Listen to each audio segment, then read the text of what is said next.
신화와 종교의 나라 그리스에서 그 모든 종교성의 핵심이 되는 곳이 델피라는 곳입니다. 델피의 신탁 아십니까? 오르클, 신에게 계시를 받는 아주 유명합니다. 전 세계에서 예물을 갖고 신탁을 받으러 오고 그 아폴로 신전으로 올라가는 길을 비아 사크라, 비아 사크라라는 말이 이름은 거룩한 길이란 이름이지만 돈이 최고인 탐욕의 길입니다.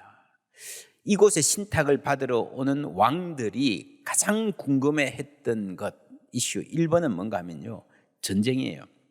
우리가 저 나라와 전쟁을 하면 이길까요? 어떨까요? 그래서 이기게 되면 엄청난 전리품을 또 가져와서 신에게 바칩니다.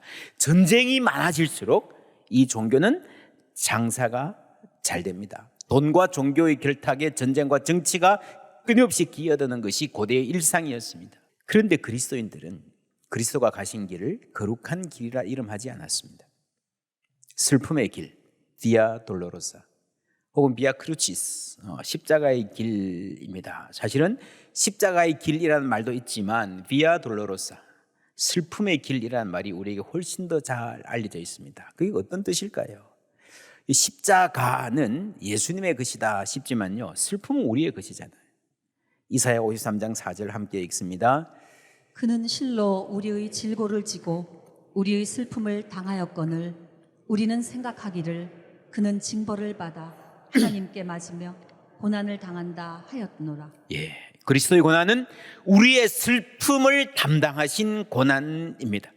사람들이 자기 마음대로 붙여놓은 이런 비아사크라 거룩한 길은요, 이제 그냥 과거의 유물의 돌무더기로 남아있지만 예수님 가신 그 길은 지금까지 영원한 생명과 살아있는 위로를 전해주는 역사가 되었습니다. 이렇듯 여러분, 인간이 쓰는 말 중에 가장 좋은 말들이 가장 타락하기 쉬워요. 거룩이라는 말이 얼마나 타락하기 쉬운지. 교회가 회의로 모일 때가 있습니다. 큰 회의. 사람들이 모이는 것인 만큼 정치도 있고 좀 아쉬운 모습도 많습니다. 노회, 총회. 많은 사람들이요, 노회, 총회 모이면 성노회, 성총회 이런 말을 붙여요. 편리하죠. 그냥 성 갖다 붙이면 돼요. 그런데 그렇게 모인 교단들의 회의가 별로 아름답지 못한 모습으로 가는 것을 보면서 참 부끄러운 말이다. 회의는 행정 절차입니다. 대단히 거룩할 필요 없고요, 상식적으로 잘하면 됩니다. 거룩이라는 말이 가장 오용되기 쉽다. 똑같은 맥락에서 타락하기 쉬운 말이 사랑입니다. 사랑은 우리가 아는 말 중에서 가장 아름다운 말일 수 있습니다. 그런데 여러분, 가장 더럽혀지기 쉬운 말이 사랑이란 것 아십니까? 음행과 온갖 더러운 것과 탐욕은 너희 중에서 그 이름조차도 부르지 말라 하셨는데, 음행이 뭡니까? 여러분, 바람 피는 사람들에게 물어보세요. 왜 그러느냐고. 사랑이라고 말할 것입니다. 그렇죠? 그 사랑이 무엇입니까? 여러분, 성경은 사랑이라고 말하면서 그 개념을 설명하려 하지 않습니다. 학문적으로 어떤 대상을 철저히 규명하려 할 때요, 이 서양 사람들은 아나토미라는 말을 씁니다. 해부학. 그러니까 철학적으로 사랑을 규명한 책이 아나토미 오브 러브일 수 있습니다. 철저하게 쪼개서 분석하고 뜯어본다는 거죠. 여러분, 사람을 알기 위해서 사람의 배를 갈라서 쪼개어서 하나하나 분석하는 게 조금은 도움 되겠지만, 여러분, 정말 여러분 사람을 알려면요, 쪼갤 게 아니라 살아 움직이는 사람을 봐야 되지 않겠습니까? 살아 움직이고 느끼고 말하고 고통도 당하면서 그 고통을 이기고 기뻐하고 슬퍼하는 사람의 모습을 보아야 우리가 사람을 알 수 있습니다. 성경이 사랑을 말할 때요, 해부하지 않습니다. 예수 그리스도라는 사람을 보여주시는 거예요. 그러면서 사랑이 무엇인지 알려주십니다. 2절 말씀 함께 읽습니다. 그리스도께서 너희를 사랑하신 것 같이 너희도 사랑 가운데서 행하라. 그는 우리를 위하여 자신을 버리사 향기로운 제물과 희생 제물로 하나님께 드리셨느니라. 예, 자신을 버리사 희생 제물로 드리셨다. 여러분, 예수님의 사랑은요, 희생입니다. 많은 사람들이 사랑을 말하면서 마냥 달콤한 느낌만 갖기를 원합니다. 그러나 실제로 사랑을 해본 사람은요, 사랑에는 수고가 따른다는 것을 압니다. 사랑하면요, 기다려야 돼요. 그 기다림은 때로는 고통입니다. 사랑하면 상대방에게 초점을 맞춰야 됩니다. 인간은 본래 자기 중심적이기 때문에 내 중심적으로 생각하고 살아오던 이 축이 완전히 바뀌는 경험을 하는 게 사랑이고 희생이에요. 사랑하면요, 배려해야 됩니다. 그 배려라는 게 내 삶을 흐트리지 않고 줄 수 있을 때도 있으면 좋겠지만 하기 시작하면요, 때로 이것이 그것을 넘어가요. 이 배려는 때로 희생까지 나가게 돼 있습니다. 여러분, 희생하지 않고 사랑할 수 있을까요? 그렇다고 말한다면 거짓말입니다. 희생이 없는 사랑은 불가능합니다. 물론 어디까지 희생할 수 있을지 그것은 사람마다 그 사랑의 깊이와 폭은 다를 것입니다. 에베소서는 그리스도 사랑의 넓이와 너비와 깊이와 높이를 말하지 않습니까? 우리의 사랑은 작습니다.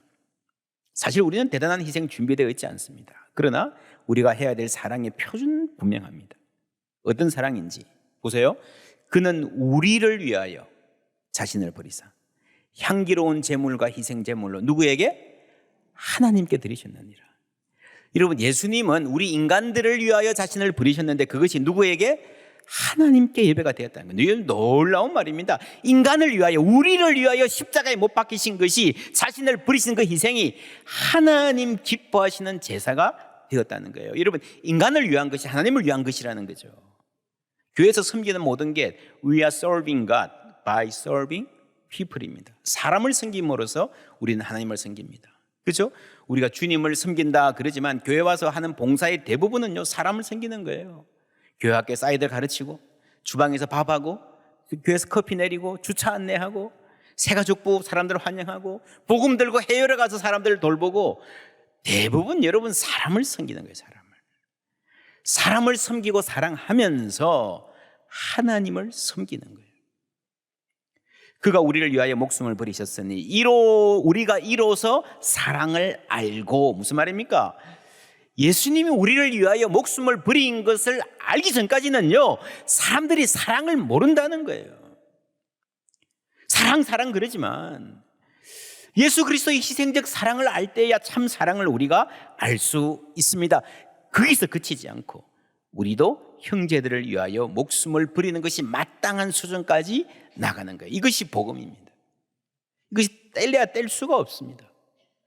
여러분, 사람을 사랑하는 것이 하나님을 사랑하는 것이다라는 이 말은 우리가 옛날부터 배웠던 소위 인내천, 사람이 곧 하늘이라는 말하고 비슷합니다. 그런 점에서 기독교 신앙에 휴머니즘이라 할 만한 요소가 있습니다. 이 휴머니즘이라는 것은요, 어떤 면에서는 인본주의고 어떤 면에서는 인도주의입니다. 인도주의는 사람을 사랑하고 섬기는 일을 최고로 치는 거죠. 이것이 하나님을 위한 예배이기도 하다. 성경은 이 말을 합니다. 그러나 인본주의는 좀 달라요. 인본주의는요, 사람의 판단과 경험을 존중하는 거예요. 그 안에서 생긴 인간의 꿈과 소망을 그대로 이루려고 하는 겁니다. 근데 여러분, 성경은요, 우리 인간 안에 있는 죄, 탐욕을 심각하게 생각하기 때문에 이 인본주의와는 거리가 있습니다. 우리는 죄와 허물로 죽었던 사람들이에요. 그래서 여러분, 타락한 이 인간의 소망과 욕망들이 그대로 다 이루어진다면, 그대로 다 실현된다면 이 사회가 어떻게 되겠습니까? 이 사회는 이상적인 사회가 될 것이다. 아니에요. 지옥이 될 거예요. 서구의 18, 19세기에 발언한 인본주의의 자신감이 제국주의로 갔고, 그 제국주의가 역사상 유례가 없는 비참한 세계 대전으로 이어졌잖아요. 지금도 그렇습니다. 여러분, 개인적인 인간의 판단, 내 느낌, 그거에 따라 살면 된다? 그렇지 않습니다. 인간의 이성적인 판단은 존중받아야 되고 그대로 하면 된다. 그러니까 인간에게 맡겨놓으면 되지. 하나님의 뜻이니 진리니 그런 꼰대 소리 하지 마라. 그게 자유주의적 인본주의예요. 자유주의. 자유는 중요하지만 자유가 우상이 되면 안 됩니다. 자유주의적 인본주의예요. 여러분, 인본주의에서, 자유주의에서 가장 중요한 가치가 표현의 자유입니다. 성경도 표현의 자유를 아주 소중하게 여깁니다. 이제 에베소서 쭉 읽어가시면 맨 마지막에 결론적으로 나오는 말이, 또 나를 위하여 구할 것은 내게 말씀을 주사 나로 입을 열어 복음의 비밀을 어떻게 해요? 담대히. 여기 있는 말이 이 파레시아라는 말입니다. 파레시아는요, 이 고대 민주주의, 아테네 민주주의에서 굉장히 중요한 키 터մ이었습니다. 이 모델은 소크라테스예요. 그러니까 목숨을 내놓고도 당당하게 진리를 끝까지 견지하는 그 태도를 말하는 거죠. 이게 서양의 민주주의의 출발이었고 서양 철학의 핵심 중에 핵심입니다. 파레시아, 진리를 담대하게 말하는 태도, 용기. 고대 민주주의가 여기서 꽃피웠습니다. 현대의 인권과 민주주의도 성경의 신앙에서 나왔다. 지난 겨울에 이 사람을 보라 시리즈 우리가 자주 강조했었습니다. 표현의 자유 아주 소중합니다. 그러나 그 표현의 자유라는 것이요, 아무 말이나 막 해도 된다는 말은 아닙니다. 3절 4절 함께 읽습니다. 음행과 온갖 더러운 것과 탐욕은 너희 중에서 그 이름조차도 부르지 말라. 이는 성도에게 마땅한 반이라. 누추함과 어리석은 말이나 희롱의 말이 마땅치 아니하니 오히려 감사하는 말을 하라. 아멘. 오히려 감사하는 말을 하라. 그렇죠? 누추한 말, 음담패설, 거짓, 미움을 자극하고 선동하는 말, 거짓 뉴스를 퍼뜨리는 말, 이름조차도 부르지 말라 그랬습니다. 여러분, 근처도 가지 말라는 말이에요. 오늘날은 이 명령을 지키기가 대단히 힘든 시대입니다. 왜냐하면 인터넷을 통해서, 심지어 TV를 통해서도요, 성적인 부분들, 그리고 이 소비 사회에서 탐욕을 막 부추기는 문화들, 혹은 미움과 증오를 부추겨가지고 가짜뉴스까지 동원해가지고 조회수 올리려는 그 유튜버들, 이름조차도 부르지 말라. 우리가 있어야 될 세계가 아니라는 거예요. 지난 주일의 말씀, 무릇 더러운 말은 너희 입 밖에도 내지 말고 오직 덕을 세우는 데 소용되는 대로 선한 말을 하여 듣는 자들에게 뭐라고요? 은혜를 끼치게 하라. 여러분, 나쁜 말 하지 않을 뿐 아니라 좋은 말, 축복하는 말, 친절한 말 꼭 하시기를 축원합니다. 이렇게 우리가 말씀을 현실에서 실천하면서 바뀌어갑니다. 그걸 성화라고 하죠. 성화. 여러분, 성화란 말이 글자는 거룩해진다는 말인데요, 이게 무슨 말인가 하면요, 이 sanctification이라는 이 말은 우리가 하나님께 제물이 될 때에 어떤 제물이 될 것인가, 이런 제물은 깨끗해야 됩니다. 레위기 3장 6절 함께 읽습니다. 만일 여호와께 예물로 드리는 화목제의 제물이 양이면 수컷이나 암컷이나 흠 없는 것으로 드릴지며. 예, 양이나 소를 드릴 때 뭐로 드리라고요? 흠 없는 것으로 드리라. 그게 유일한 조건입니다. 신약에서 보면 너희 몸을 하나님이 기뻐하시는 거룩한 산 제물로 드리라 그랬잖아요. 왕국에서 임금님께 뭘 바치면, 예물을 바치면 뭘 바치겠습니까? 가장 훌륭한 것, 최상의 퀄리티를 바치지 않겠습니까? 배를 드린다면 당도가 가장 높은 것, 소고기를 드린다면 마블링이 좋은 것, 그렇죠? 입맛 따시는 분도 계신데, 하나님께는 뭘 드려야 되죠? 이 구약 성경에 소고기는 마블링 좋은 것으로 해라 하는 말이 나와요, 안 나와요? 안 나와요. 뭐가 나옵니까? 흠 없는 소나 양, 비둘기 한 마리라도 흠 없는 비둘기, 이거 깨끗한 거 원하시는 거예요. 내가 하나님께 기쁨이 되기 위해서요, 내가 잘날 필요 없어요. 물론 성공하면 좋겠지만 어떤 모양으로 살아가든 흠 없는 예수 그리스도 닮아서 깨끗한 제물 되기를 주님의 이름으로 축원합니다. 그게 우리 모두의 소원이어야 됩니다. 그래서요, 성화라는 말을 잘 들으세요. 내가 더 나은 사람이 된다, 그냥 좀 인격적인 사람이 된다는 말이 아니라 하나님 기뻐하시는 제물이 된다는 말입니다. 주님 위에 살고 싶습니다, 주님께 나를 드리고 싶습니다 하면 내가 깨끗해지려고 노력해야 됩니다. 그게 거룩이에요. 그게. 그러면 음행, 나의 탐욕, 더러운 말은 버려야 되죠. 내 마음에 있는 나쁜 생각, 내 입에 나쁜 말, 그게 흠이라는 거예요. 내가 하나님께 적당하지 않아요. 시편 19편 14절 함께 읽습니다. 나의 반석이시요 나의 구속자이신 여호와여, 내 입의 말과 마음의 묵상이 주님 앞에 연락되기를 원하나이다. 아멘. 연락된단 말이 그 말이에요. Acceptable to God. 하나님 기뻐하시는 예배가 된다는 거예요. 향기로운 제물이 된다는 겁니다. 뭡니까? 내 입의 말과 내 마음의 묵상, 이런 모든 생각이 다 깨끗할 수는 없겠지만 적어도 내가 의식적으로 반복해서 하는 생각, 그 묵상이 주님 보시기에 깨끗해야 되는, acceptable 해야 된다는 거죠. 지난 주일에 여러분 기억하십니까? 영혼의 샤워. 그렇죠? 최소한 하루에 한 번 자기 전에는요, 내 영혼을 씻어야 됩니다. 기도해야 됩니다. 그거는 내 마음 편하자고, 내가 좀 더 인격적이 되고자 아니고요, 하나님께 제물이, 향기로운 제물이 되기 위해서 내가 나를 깨끗이 하는 거예요. 그래서 sanctification, 성화는요, 고립된 개인의 인격적 성숙이 아니다. 하나님께 제물이 되는 삶, 그것이 바로 이웃에게 뭐가 돼요? 복이 되는 거예요. 그게 성화입니다. 표현의 자유 이야기하면요, 자유주의적 사회에서 내 생각을 말할 권리가 분명히 있지요. 그러나 그것보다 더 중요한 가치가 있습니다. 4장 25절에 보면요, 그런즉 거짓을 버리고 그 다음에 각각 그 이웃과 더불어 참된 것을 말하라. 여러분, 일상적인 문장의 순서 개념은요, 그런즉 거짓을 버리고 참된 것을 말하라 이어지면 자연스럽습니다. 그렇죠? 그런데 참된 것을 말할 때에 왜 성경은 그 이웃과 더불어라는 말을 했는가? 이게 중요합니다. 그 이웃과 더불어라는 이 말 안에는 어떤 구약의 배경이 포함되어 있는가 하면, 십계명에 나오는 내 이웃을 해하려고 거짓 증거하지 말라. 그렇죠? 여러분, 거짓말은요, 이웃을 해하게 됩니다. 인간의 모든 행동은요, 말은, 심지어 생각은요, 언제나 이 소셜 디멘션, 사회적 차원이 있습니다. 입시하는데 내가 슬쩍 해가지고 새치기하고, 취업하는데 청탁해가지고 새치기했어요. 그 혼자 거짓말하고 끝난 게 아니에요. 누군가가 나 때문에 떨어졌잖아요. 그죠? 여러분, 이 거짓말에는 반드시 그것 때문에 해를 입는 사람이 있다는 거예요. 그래서 이 거짓, 참된 것도요, 나 혼자 깨끗하게 살자, 이것도 있지만 관계적입니다. 이웃과 더불어 너의 거짓말로 이웃을 희생시키지 말라라고 하는 겁니다. 그래서 여러분, 사회생활을 해보면요, 이 정직하기 힘들잖아요. 때로 정직한 것도 내가 뭐 남한테 퍼주지 않아도요, 내가 정직한 것 자체가 희생을 요구합니다.